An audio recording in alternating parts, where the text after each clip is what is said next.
네, 사우디아라비아의 알 walid bin 탈랄 왕자가 전 재산인 320억 달러를 기부한다고 밝혔습니다. 억만장자 사우디 왕자의 통큰 기부가 전 세계 화제로 떠오르고 있는데요. 네, 그렇다면 이에 준하는 세계 기부왕은 또 누가 있을까요? 또 우리의 기부 문화는 어떻게 정책돼 있을까요? 최요한 시사경제평론가 모시고 자세한 이야기 나눠보겠습니다. 안녕하십니까? 네, 안녕하십니까? 네, 안녕하십니까? 야, 이 320억 달러, 우리 돈 얼마입니까? 36조 원이라고 예, 예. 하는데요. 뭐 상상도 할 수 없는 금액으로 그러니까 느껴지는데요. 이게 어떤 인물입니까? 이게 36조 원이라고 하면 이제 피부에 안 와닿거든요. 네. 그러니까 어떤 데에서는 이 알 왈리드 왕자에 대해서 전 세계 부자 순위 20위라고도 하고요. 이 포브스에서는 34위라고 표현했는데 체감을 하기 위해서 자 대한민국에서 가장 돈이 많은 이건희 회장의 순위가 네. 110입니다. 아, 예. 같은 기에 110이었어요. 근데 이게 34위니까 훨씬 더 앞서 있는 거죠. 근데 이 전 재산을 다 기부한다는 겁니다. 네. 엄청나게 많은 돈이죠. 예, 예. 근데 이 알 왈리드 왕자는 명품차, 뭐 페라리라든지 람보르기니라든지 이런 명품차 한 200여 대를 수집하는 이런 취미가 있고요. 예.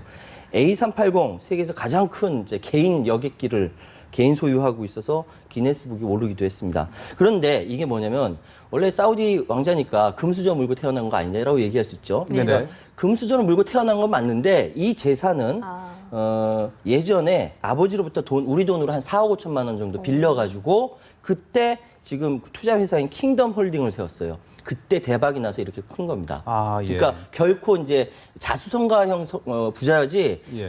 처음부터 이렇게 된 건 물려받은 아니라고. 재산도 많겠지만 또 투자를 잘 해서 한 거군요. 그래서 중동의 워렌 버핏이라는 별명이 붙었을 예. 정도로 특히 유명해진 거는 91년도에 시티그룹의 핵심인 시티코프에 한 5억 5천만 달러를 이제 투자했더니 그냥 바로 10억 달러로 뛰었어요. 그래서 그때부터 유명해졌고요.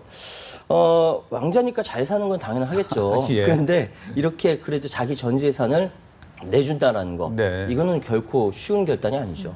이게 뭐 액수도 액수지만 말씀하신 것처럼 전 재산을 내놓는다는 게 결코 쉬운 결정이 아닌데 네. 어떻게 이런 결정을 내리게 됐을까요? 그러니까 뭐 이 사람이 이제 킹덤 홀딩의 그 대주주이자 95% 주식을 갖고 있으니까 매년 수익을 내니까 뭐 완전히 알거지가 되는 건 아니겠죠.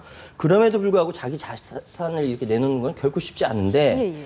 이슬람 교리에 신자의 의무 사항이 있다면 5가지 그 중에 기부행위라는 것은 자카트라고 해서 굉장히 중요시 여기는데 이 자카트를 하게 되면은 그의 소유물을 정결케 한다라는 의미가 있다라고 합니다. 그러니까 굉장한 그 신앙을 이제 돈독한 신앙심을 갖고 있는 왕자고 그 순수한 신앙적 결단에서 비롯됐다라고 이야기를 할 수 있는 거죠. 네, 그리고 뭐 빌 게이츠의 감명을 받았다고 하더라고요. 네, 그렇습니다. 그러니까 많은 세계의 부자들은요. 빌 게이츠의 그 기부 행위에 굉장히 충격받고 감명을 많이 받는 모양입니다. 그래서 이후에 또 말씀드리겠지만 이 왕자뿐만 아니라 전 세계 많은 부자들이 네. 빌 게이츠 따라하기 이렇게 좋은 영향을 이렇게 주고 받네요. 네. 그렇다면 이번 이 사우디 왕자의 이 통큰 기부가 전 세계 기부 문화에도 좀 영향을 미치지 않겠습니까? 어떻게 보십니까? 사실 어느 사회나 어느 시대나 빈부격차는 있을 수밖에 없고요. 그런데 이렇게 그 돈을 많이 갖고 있는 부자가 기부를 한다라는 것은 사회적으로 순기능을 가질 수 있는 것이 그 시대에 있어서의 굉장한 뭐 사회적 긴장감이라든지 이런 부의 재분배 효과라든지 이런 게 분명히 있다라고 생각이 되고요. 더군다나 네. 알 왈리드 왕자는 미국에서 사회학을 공부했습니다. 그렇기 때문에 사회 구조에 대한 이해도가 있었고 그렇기 때문에 이 사람이 쓰는 돈은 어디에 쓰이냐? 그러니까 여성의 권익 향상이라든지 재난 구조라든지 이런 데 썼으면 좋겠다라고 의지를 밝혔고 예, 예. 그렇게 쓰일 걸로 보입니다. 그렇군요. 빌 게이츠에 감명받았다 이렇게 밝혔는데 뭐 전 세계 기부 왕이라고 하면 또 누가 있을까요? 빌 게이츠 예, 예. 먼저 네. 해야겠고요. 예. 빌 게이츠와 함께 이제 워렌 버핏 같은 네. 경우 정말 그 통 큰 기부를 한 사람으로 알려져 있고요. 페이스북 창업자 마크 저커버그 같은 경우는 자신의 재산을 절반 내놓겠다. 그래가지고 2013년에 기부왕으로 뽑혔고요. 이 마크 저커버그의 또 자극을 받은 중국의 알리바바 마인 회장 주커버그보다 2배 되는 돈을 기부하면서 3조 원이나 되는 돈을 기부하면서 네. 빌 게이츠와 나는 경쟁자다 하지만 따라한다 뭐 이렇게 좋은 효과를 내고 있습니다. 네. 그렇다면 세계적인 기부 단체는 또 어떤 단체들이 있나요? 이게 이제 그 빌 게이츠하고 워렌 버핏이 같이 손을 잡고 더 기빙 플레지라는 그 단체를 설립을 했어요. 이게 네. 어떤 단체냐면 이렇게 그 억만장자들, 돈 많은 사람들을 가입을 시켜서 그 사람들 기부할 수 있도록 만드는 그런 단체입니다. 최근 128명이나 된다고 하고요. 최근에는 아시아의 부호들도 많이 가입을 한다고 네. 합니다. 여기에는 뭐 마이클 블룸버그, 그러니까 블룸버그 통신 창업자라든지 록펠러 전 체이스 맨하튼 은행 회장이라든지 굉장히 유명한 사람들 굉장히 많이 가입돼 있고 활동도 활발히 한다고 하는데 네. 한 가지 아쉬운 거는 아직까지 한국과 중국과 일본에서는 이 더 기빙 플레지에 활동하겠다라는 부호가 나오지 않았다. 이건 좀 섭섭한 이야기네요. 그렇군요. 자, 이렇게 이 부자들이 기부에 나서는 것이 물론 뭐 남을 돕고 싶다는 선의도 있겠지만 어떤 또 다른 이유도 있지 않을까요? 그러니까 방금 말씀드렸던 대로 기본적으로 마음이 남을 돕겠다는 마음이 없으면 이런 건 불가능하고요. 그렇겠죠, 예. 돕겠다는 선의 그리고 아까 말씀드린 신앙적 동기 뭐 이런 것들은 충분하지만 더 생각해 볼 것은 돈이 많은 부자들이 여기다 기부를 한다는 건 그냥 기부한다는 것이 아니라 사회적 투자라고 생각할 수 있습니다. 다시 한번 말씀드려요. 예, 예. 사회적 투자. 이게 뭐냐면 사회적 안전망을 만들고 또 안전한 환경을 만들고 사회적 긴장을 완화시킨다는 것은 자본주의 사회에서 기업이 건강하게 활동할 수 있는 조건이 된다는 것이죠.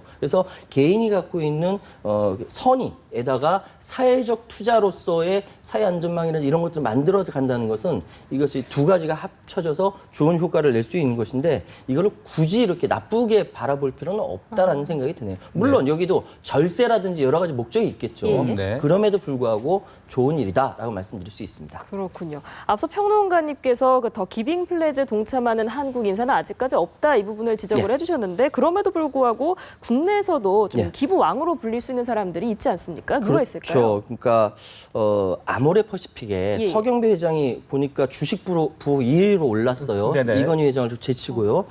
그게 이제 어떻게 된 거냐면 이제 덕을 쌓아서 그런 것 같아요. 2003년도에 아모레 퍼시픽 집은 당시 평가액이 50억인데 이걸 모아서 희망 가게에다 기부를 했습니다.